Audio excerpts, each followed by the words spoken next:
હાસ્ય રજૂઆત સાથે હું છું અજીત ગઢવી। અલખના ઓટલેથી વાત કરવી છે રાધાની, કૃષ્ણની અને ગાયોની, વાત કરવી છે ધર્મની, કર્મની અને સેવાની ગોવર્ધન પર્વતથી ત્રિકમદાસજી મહારાજ સાથે।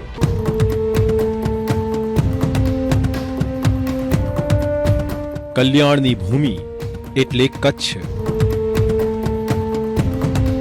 સંત અને શુરાની કચ્છની આ ભૂમિએ તો સમાજના કલ્યાણ અર્થે ખપી જનારા અનેક વ્યક્તિઓની ભેટ ધરી છે। તો અનેક તીર્થ સમાજ સ્થાનકોમાં તેમની આરાધના પણ થાય છે। પણ કોઈ તમને એમ કહે કે કચ્છની આ ભૂમિ પર આવેલો છે ગોવર્ધન પર્વત, તો તમે માનશો? એટલું જ નહીં, કચ્છના અંજારમાં તો આવેલા છે શ્રી કૃષ્ણના લીલા સ્થાનો।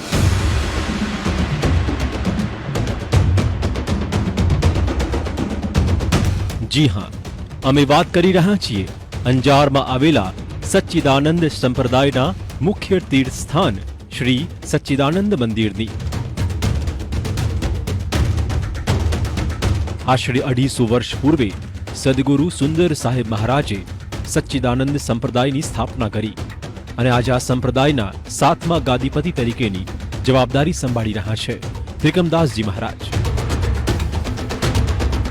વર્ષ 2000માં ત્રિકમદાસજીને આ સંસ્થાની જવાબદારી સોંપાઈ। તેમની પાસેથી જ સાંભળો કે કેવી રીતે અંજારમાં ગોવર્ધન પર્વતની રચના થઈ અને અહીં કેવી રીતે રચાયા શ્રી કૃષ્ણ લીલાના સ્થાનકો।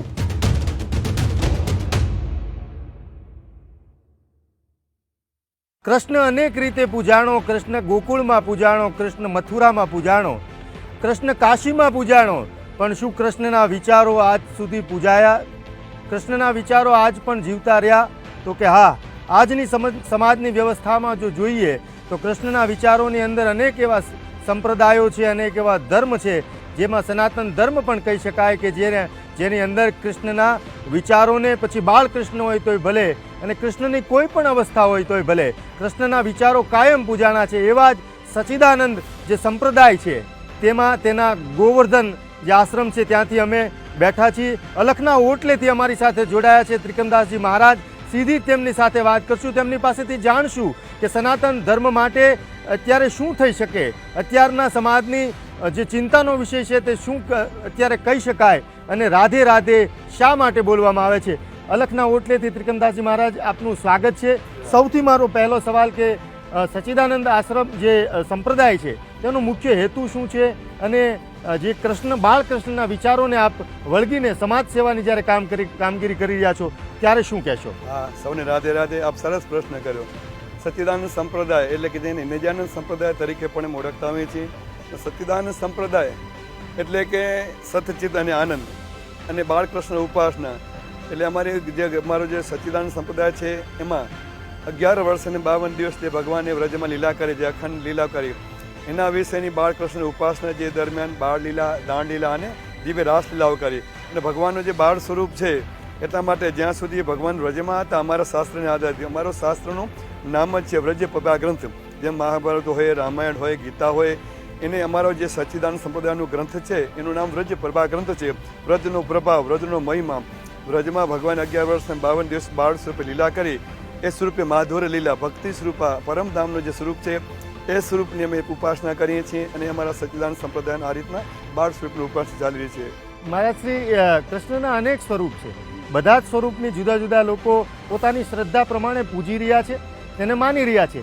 ત્યારે બાલ સ્વરૂપ એવું કહેવાય છે કે બાલ સ્વરૂપ જે કૃષ્ણ છે, જે ઠાકર છે, જે ભગવાન કૃષ્ણ છે, તેની કોઈ પણ પ્રાર્થના કરવામાં આવે, તેને માનતા કરવામાં આવે, મુશ્કેલી છે તેને સોંપવામાં આવે તો થઈ જાય છે। એના વિશે આપ શું કહો છો? હા, એટલે આપણે બાળ સ્વરૂપમાં આપણી તો ભારતીય પરંપરા છે કે સચ્ચિદાનંદ સંપ્રદાયમાં એ જ રીતે જે બાળ સ્વરૂપ છે આપણે પણ માનતા હોઈએ છીએ આપણે કે નાનું બાળક હોય, ભગવાનનું સ્વરૂપ હોય, એ સ્વરૂપથી ભગવાન બાળકૃષ્ણની ઉપાસના કરતા હોય છે અને બાળ છે જલ્દી રીતું અને આ બાળ આપણે પણ જે સંસ્કારની વાત હોય એમાં બાળ સંસ્કાર હોય, ગર્ભ સંસ્કાર હોય, આદિને વાર્તા હોય। બાળકૃષ્ણની ઉપાસના એ જ કરી કે ભગવાન જે બાળક હોય એ બોડું નિખાલસ હોય એટલે બાળકૃષ્ણ ઉપાસના અમારા સચ્ચિદાનંદ સંપ્રદાયમાં કરતા હોઈએ છીએ અને એ દરમિયાન લીલાવ કરતા હોઈએ છીએ અમે। મહારાજ શ્રી, સચ્ચિદાનંદ જે સંપ્રદાય છે તેમનો ખાસ મુખ્ય હેતુ શું છે? કારણ કે તમે સેવાની જુદી જુદી સંપ્રદાયો દ્વારા અમને કાર્યો જોવા મળી રહ્યા છે, તેમની સેવાકીય પ્રવૃત્તિ જોવા મળી રહી છે, તો માનવ કલ્યાણ માટે, ધર્મના પ્રચાર પ્રસાર માટે શા માટે આ કામગીરી મોટા પ્રમાણમાં ચાલી રહી છે? વર્તમાન સમયમાં આપણે જોઈએ છીએ કે આ બધી વસ્તુની બહુ જ જરૂર છે, બહુ એટલે બહુ જ જરૂરી છે. એના માટે થઈ એના સચ્ચિદાનંદ સંપ્રદાય નિજાનંદ સંપ્રદાય હંમેશા મહેનત કર્યો છે અને અમારી આ 7મી પેઢી સંપ્રદાયની છે. લગભગ 250 વર્ષથી સંપ્રદાયની સ્થાપના થઈ. જ્યારથી શરૂઆત થઈ ત્યારથી ભજન અને ભોજન જે વાત કરીએ ને આપણે, ભજન સાથેનું ભોજન, કેમ કે ભૂખે પેટે ભોજન નથી એમ પણ આપણું શાસ્ત્રમાં વાત કરતા હોય છે. ભજન સાથેનું ભોજન કરી અને માત્ર ને માત્ર આપણા દેશમાં, આપણા રાષ્ટ્રમાં કઈ રીતે ભગવાનનું ભજન થાય, રાષ્ટ્ર કઈ રીતે જોડાય, એના માટે થઈને અમારું સંપ્રદાય સતત પ્રયત્ન કરતો છે. હું મારી પરંપરા, અમારે આદિ આચાર્ય થઈ ગયા એ વખતથી અમે આ રીતના ધર્મ સાથે રાષ્ટ્રને જોડી અને આ રીતના ભક્તિપ્રદ સેવાના કીરીને વાત કરવાની તો આપણું એક કલાકોનું આખું અલગ બની શકે એટલું બધું સેવાની પ્રવૃત્તિ આ સચ્ચિદાનંદ સંપ્રદાય દ્વારા કરવામાં આવી રહ્યું છે. મહારાજશ્રી, અત્યારે સનાતન ધર્મની વાતો ચાલી રહી છે, રાષ્ટ્રવાદ એવું કહી શકાય કે રાષ્ટ્રવાદની વાતો થઈ રહી છે, ત્યારે સનાતન ધર્મ વિશે આપનું શું કહેવું છે? રાષ્ટ્રવાદ વિશે શું કહેવું છે? શું સનાતન ધર્મના વ્યાપથી, પ્રચારથી, પ્રસારથી રાષ્ટ્રવાદ લોકોના હૃદયમાં જગાડી શકાય ખરા? જરૂરથી જગાડી શકાય. ને આપણી આ રાષ્ટ્રીય પરંપરા છે સનાતનની, એ આજકાલની નથી. આપણે ક્યાંય હજારો વર્ષોથી પરંપરા ચાલી આવી છે અને ચાલતી રહેશે. પણ એમાં ધર્મને જોડવાથી, અને આજે આપણે જોઈએ છીએ કે ધર્મ, જ્યારે કોઈ પણ ધર્મ હોય, કોઈ સંપ્રદાય હોય, કોઈ મતના આદિ આચાર્ય હોય, એ જ્યારે કંઈક વાત કરે ત્યારે લોકો સ્વીકારતા હોય છે. એટલે ધર્મ સાથે, રાષ્ટ્ર સાથે ધર્મ જોડવું બહુ જરૂરી છે અમારા મત મુજબ. અને જ્યારે સંતો દ્વારા કોઈ પણ વાત પ્રસ્તુત થતી હોય છે ત્યારે ચોક્કસપણે એની અસર થતી હોય. જો આપણો ધર્મ, રાષ્ટ્ર બચશે તો જ આપણે ધર્મને બચાવી શકશું. એ હેતુથી અમારો સંપ્રદાય પણ, એટલે વ્યક્તિગત મારો નહીં પણ અમારો સંપ્રદાયની એ જ રીત છે કે આપણે પ્રથમ રાષ્ટ્ર છે અને ત્યાર પછી ધર્મ છે. કેમ કે રાષ્ટ્ર ન હોય તો આપણે ધર્મનો પ્રચાર કઈ રીતે કરી શકીએ?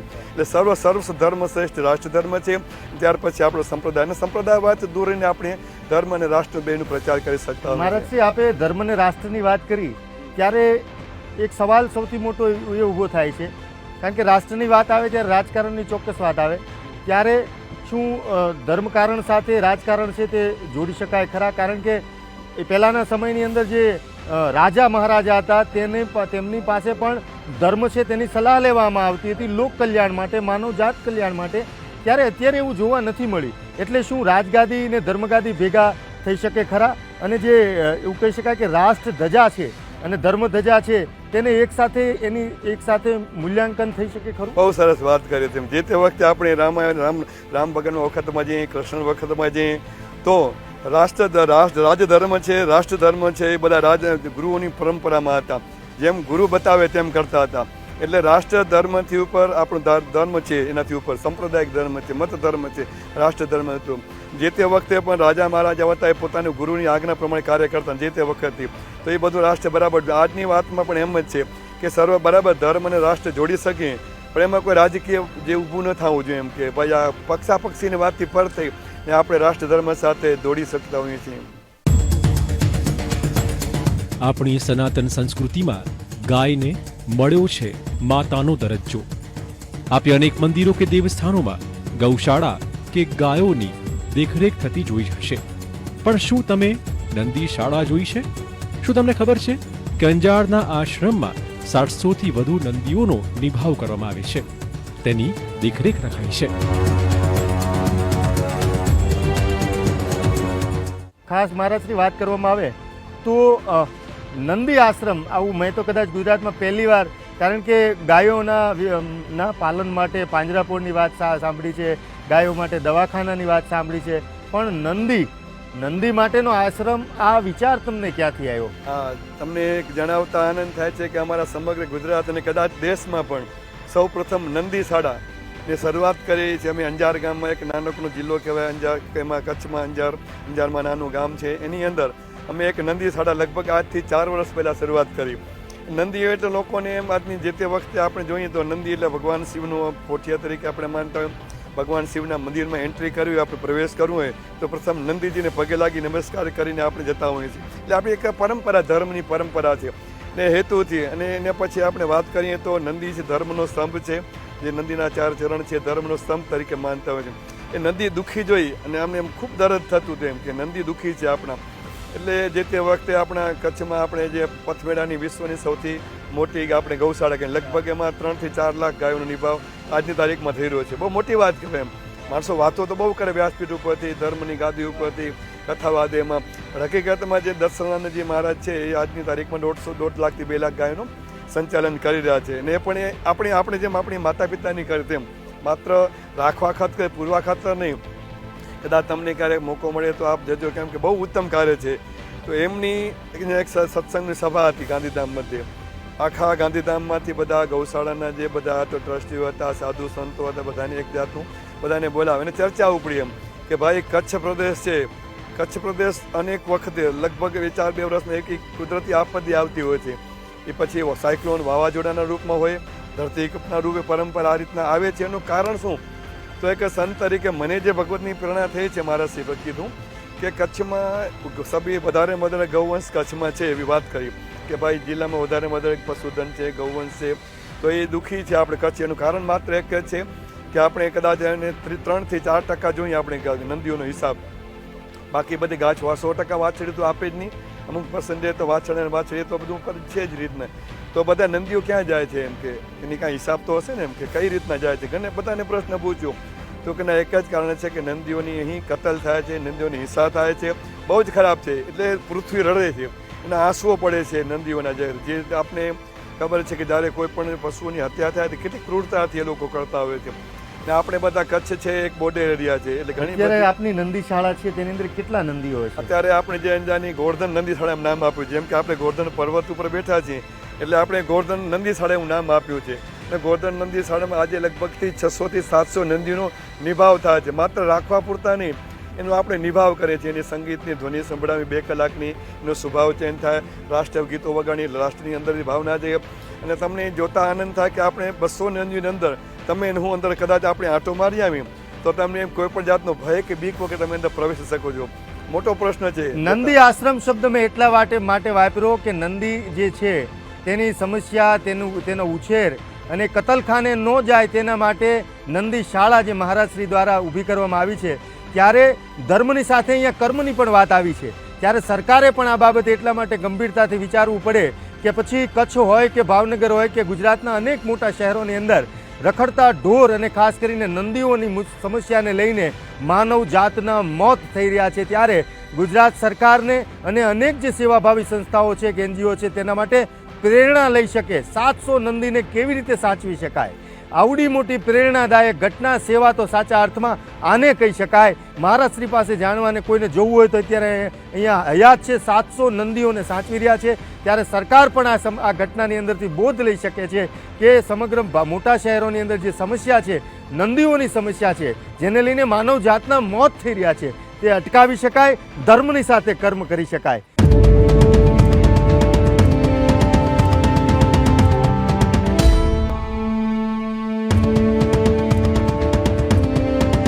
ત્રિકમદાસજી મહારાજની નિશ્રામાં આજે અનેક લોક કલ્યાણના કાર્યો થઈ રહ્યા છે.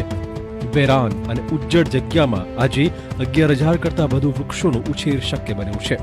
એટલું જ નહીં, પર્યાવરણની જાગૃતિની સાથોસાથ નવી પેઢીના સંતાનોમાં સનાતનના બીજ રોપવાનું કાર્ય તે કરી રહ્યા છે. તેની નોંધ દેશના વડાપ્રધાન નરેન્દ્ર મોદીએ પણ લીધી છે.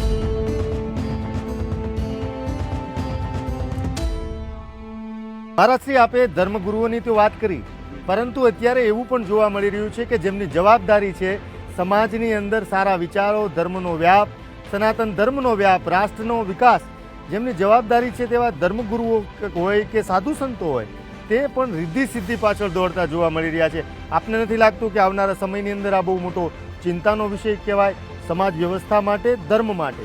ચોક્કસપણે.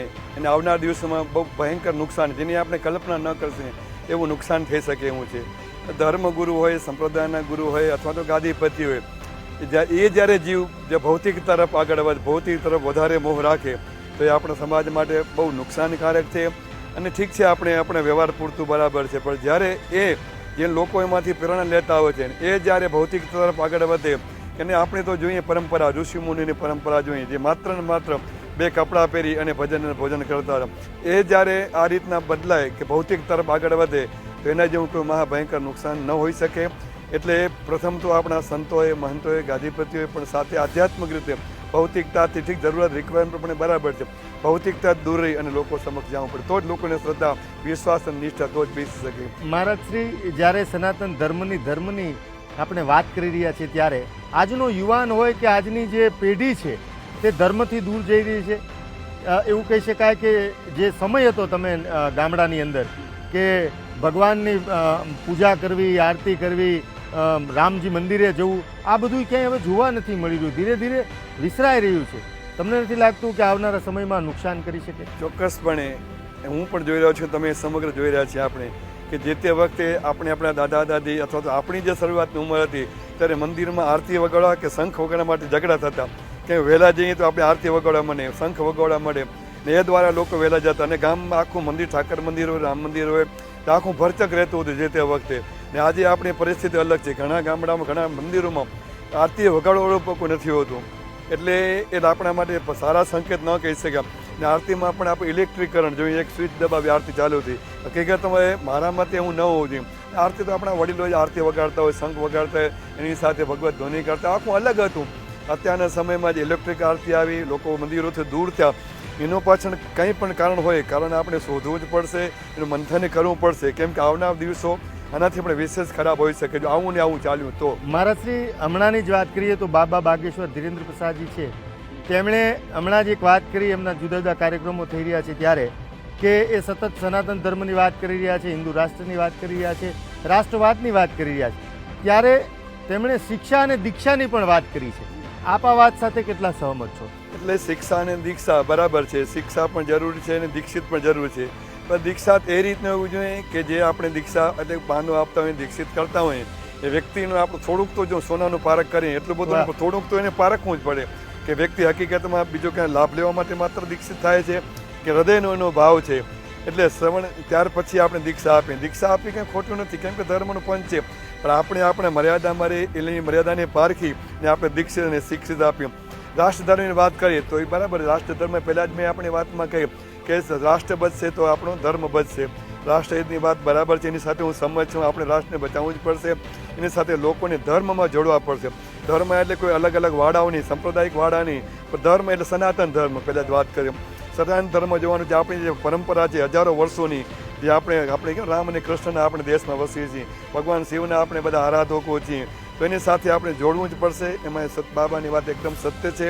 આપણે સૌ ઘરોઘર જાગૃતિ લાવવી પડશે લોકોને, પરિવારમાં, આપણા કુટુંબમાં, ગામમાં, દેશમાં અને રાજ્યમાં, તો જ આપણે એ રીતે આગળ વધી શકશું. એમની વાત પાસે હું સહમત છું. મહારાજશ્રી, આપ જ્યારે આપણે પ્રકૃતિના ખોળે બેઠા છીએ, ગોવર્ધન જે આપની આ વ્યવસ્થા વચ્ચે બેઠા છીએ, જ્યાં પર્યાવરણની એવી કહી શકાય કે મોજ છે, તો આવા પર્યાવરણની મોજની વચ્ચે આપને નથી લાગતું કે પર્યાવરણને બચાવવું ખૂબ જરૂરી છે? આવનારા સમયમાં આવતી પેઢી માટે બહુ મોટું નુકસાન કરશે જો પર્યાવરણને બચાવશું નહીં તો. હા, હમણાં જ આપી જોયું કોરોના વખતે કે જે ઓક્સિજન માટે મને ને તમને બધાને કેટલું દોડવું પડ્યું હતું.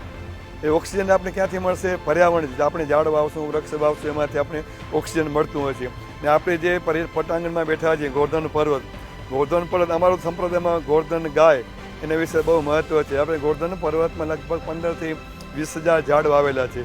ઝાડ પણ માત્ર 4 વર્ષની, 4-5 વર્ષ પહેલાં, એના પહેલાં તમને કદાચ ચિત્ર બતાવું, તમે માની ન શકો કે આ ડુંગર આવું હતું ને એમાંથી આવું બન્યું. ને આ બધું અમે લગભગ 25,000 ઝાડ ટોટલ વાવ્યા છે. ગૌશાળા હોય, નંદીશાળા. આદરણીય વડાપ્રધાન શ્રી પણ અહીંયા આ સ્થળ પર આવી ચૂક્યા છે, આપના કામને બિરદાવી ચૂક્યા છે અને અમુક જવાબદારી પણ આપને સોંપેલી છે, એવું અમને સાંભળવા મળ્યું. હા, 100%. 18 સપ્ટેમ્બર 18 સપ્ટેમ્બરના અહીંયા ગોવર્ધન પર્વત પર આવ્યા હતા. એને આ સમગ્ર સંકુલ છે નિહાળ્યું. એનો ઝાડ જે આપણે વૃક્ષોનું વાવેતર કર્યું છે જોઈ એને અતિશય ખુશ થયા, અતિશય રાજી પોતાનો ભાવ પ્રગટ કર્યો. એટલે એણે જોયું કે ડુંગર ઉપર વૃક્ષ મારા સિંહ વાવ્યા છે, એટલે કે મને અલગથી 15 મિનિટ મારી સાથે ખૂબ ચર્ચા કરી. ને ઝાડને ચંચાને અંતે એનું સમજી આપણે ભુજમાં જે ભુજિયા ડુંગર તરીકેનું છે એમાં જે વૃક્ષ જે ઝાડ વાવવાની જવાબદારી મને 20 એકડમાં જવાબદારી સોંપી. એટલું નહીં, બાકીના જે 20 એકડ અદાણી પોર્ટ છે, વેલ્સપન કંપની છે, ફોરેસ્ટ ખાતું છે, બધાને 20 એકડ સોંપી. બધાનું નિગરાની મને કરવાની હતી એ વખતે નરેન્દ્રભાઈ પર્સનલ. એના પછી ફોલોઅપ લેતા તેમ દર વર્ષે. તો તમને જાણતા આનંદ થાય કે અમારા સંપ્રદાયના જે લોકો છે એ સવારના 7 વાગ્યાથી કરીને રાતના 7 વાગ્યા સુધી 200 થી 300 લોકો માત્ર ઝાડ વાવા ખાતર નહીં એને 2 વર્ષ સુધી એને માવજત કરી.